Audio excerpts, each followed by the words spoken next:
Hey, hey, hey! This is Alwin Ignacio, the diva that you love. Kasama ko aking kaibigang bonggang-bongga. Glenn C. Bongga. Ito po ang The TT Show, ang taray na talakayan Showbiz Edition. At eto na nga. Ewan ko ba, bakit namin i-discuss to ni Glenn? Sa medium chikahan? Inaantok ko bigla, gusto ko maghikab. Kaya bakit lang, naman? papabol naman talaga si Win Meta Win. Diba? Na siyang leading man ni ganda-gandahan naman talaga si Janela Salvador.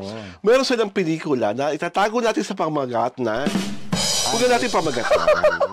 Basta may pelikula sila. So, kayong mga fan nila, kung gusto nyo supportahan, support, push, at kita mo naman, diba, bonggang-bongga ang kanilang mga mall show, ang kanilang mga guesting sa iba't ibang palatuntunan sa ABS-CBN studio. Pero syempre, ang tanong ng bayan, ang tanong of national importance, ang pelikula bang ito ni Janela Salvador at ni Win Meta Win ay mag-win o sesemplang sa Philippine box office? Anong iyong opinion, kaibigang Glenn? Ako, bago mag-comment, wish na lang muna. Wish mo na lang muna. Na sana nga, kasi alam naman natin na simula ng taong ito, marami sa mga Filipino movies natin yung hindi talaga pumatok sa takilya. Hindi lang pumatok, hindi talaga silang kilig. Hindi nagtatagal sa sinihan, di ba? So sana ito, bagong collaboration from a Filipina actress at saka Thai actor, sana tangkilikin ng mga Pilipino, especially na marami rin namang fans si Win dito sa Pilipinas. Yun nga lang, baka hanapin nila, asan si Bride? Yes. Di ba? Oo. Alam mo naman yung tambalan ng dalawang yun. Oo, pero iba rin. Mukha namang kung titignan mo yung panoorin mo yung kanilang trailer, ay mukha namang makakahatak sila ng mga manonood. So para naman pala nakaka-arouse na curiosity ang pelikula ng dalawa. So ayaw ko munang pangalanan, di ba? Kasi parang di pa ako masyadong convinced. Pero tama yung opinion mo. Sa akin, the only fly in the ointment of this movie is kasi nga, wala si Bright Vachirowit. Alam mo lang, iba ang tambalan ni Win at ni Bright. At talagang sila ang dahilan kung bakit nagkagulo ang mga bakla. Correct. Sa genre na BL nung pandemic. So, hindi ko rin alam kung talagang meron silang chemistry, but based on the trailer, they look good together. Yes, oo. Diba? So, at para namang in fairness naman to Janela, marunong naman talaga itong umarte. So, feeling ko naman, mahihila naman niya si Win Meta Win. Kasi si Win, alam naman natin, parang baguhan na artista pa, di ba? Parang hindi naman rin siya masyadong bibigyan ng mga mabigat na mga dramatic role ata. At may mga fans rin naman sa Thailand. Di ba? Di ba?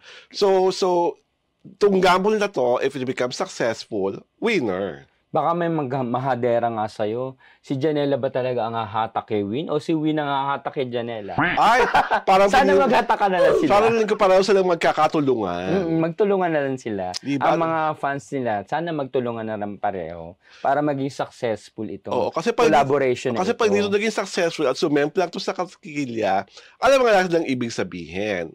Number one, hindi pa pala major star si Janela kung ganon.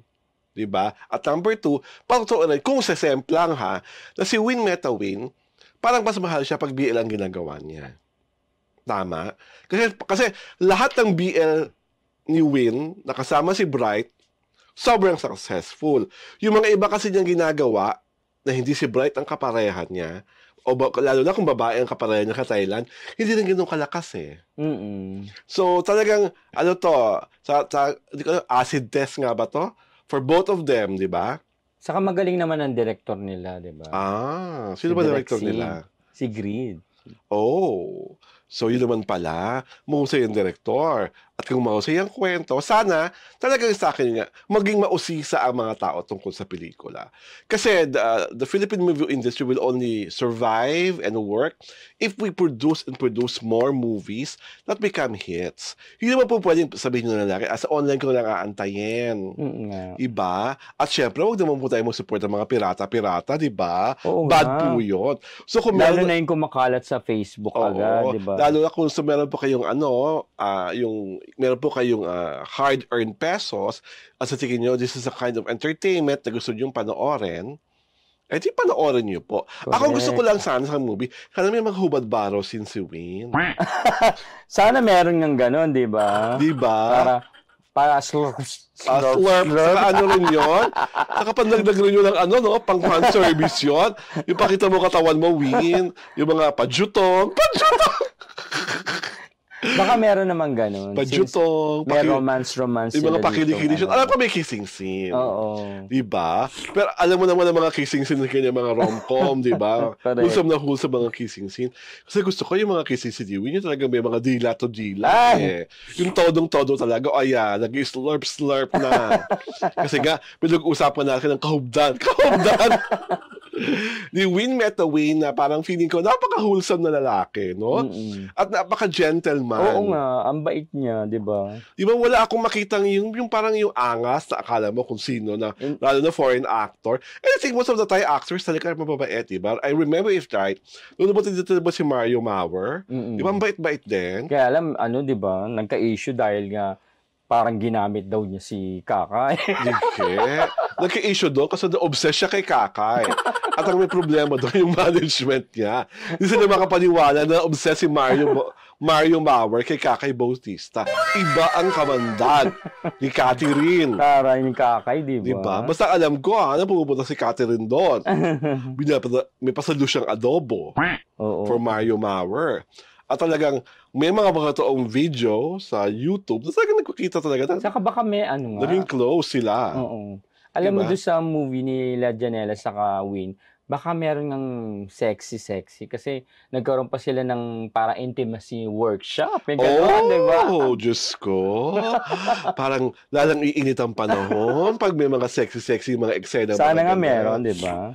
Pero what is wonderful is that nakikita mo na si Janela kahit kanina pwede mong i-pair, no? Oo nga. That proves her versatility. And also, pagkatoo yan, talagang ang bakla, ang girl may talent. Si Janela, pwede mo i-pair sa lalaki. Pwede rin sa babae. Di ba, Jane De Leon? Pero ang interesting kasi dito is that hindi araw-araw nagkakaroon tayo ng film na ang bida ay dalawang artista sa magkaibang bansa na parehong in a way makatunggumpay ang mga film industry. Correct. At hindi mo pwedeng isnabin sikat talaga si Win sa Thailand. He's like a major star there. So hindi yung parang di ba nung araw mga kinukuha mga kung sino-sino lang mga artista na hindi naman natin kakilalang lahat. Tapos parang if my memory serves me correct, di ba yung si Danny Vani nung unang panahon, yung ang boyfriend kong Kano, diba kay Marisol Soriano na parang wala lang nakakakilala. At I'm sure mas lalang hindi nakakilala ng mga millennial. At ang naging favorite term na ng mga bading, Tom Babauta. Ang naging kaparty ni Snooki Serna nung araw. Yung sumikat naman si Tom Babauta. Diba? Pero, parang sa atin din lang sikat. Dito nga hindi naman siya kakilala. Hindi kagaya ni Win Meta Win, sa bansang pinanggalingan niya, sikat na sikat talaga. So, at sa akin, di ba, grabe rin yung appreciation na pinapakita ng mga Filipino fans ni Win sa kanya.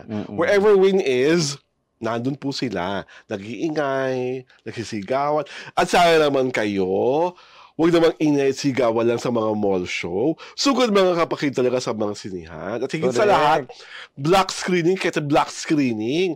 Bigyan nyo naman magandang alaala si Win na hindi lang talaga pang mall show ang kanyang kagwapuhan, kundi talaga nakakahikayat siya ng mga tao, silang dalawa ni Janela, na lumabas ang mga tao sa mga sinihan at panoorin sila. Sana maging successful, maging hit. Kasi pag hindi naging hit, under na lang kayo forever. Diba? At saan kayo under? Baka hindi maging parallel. At baka sa hindi kayo sa sky mapunta. Alam nyo na. Diba? So sa amin, Janela, we wish you well. You are one of the young actresses in the Philippines that we adore. We believe in your talent. At talagang, it's not every day that you get this opportunity to work with a Thai superstar. And kay Win Meta Win, sawadee-ka. Diba? We love you. Diba? Guest ka naman sa show namin bago ka umalis. Baka ikaw ang maging dahilan. Win, para mag-win kami talaga ng mag 100,000 mag-100,000 subscribers ka agad. Sige na, Win. Kamong ka. At dahil dyan, ito po si Alwin Ignacio, The Diva That You Love. Kasama ko ang kaibigang bonggang-bongga, Glenn C. Bongga. Ito po ang The TT Show, ang Tarian at Talakayan Showbiz Edition.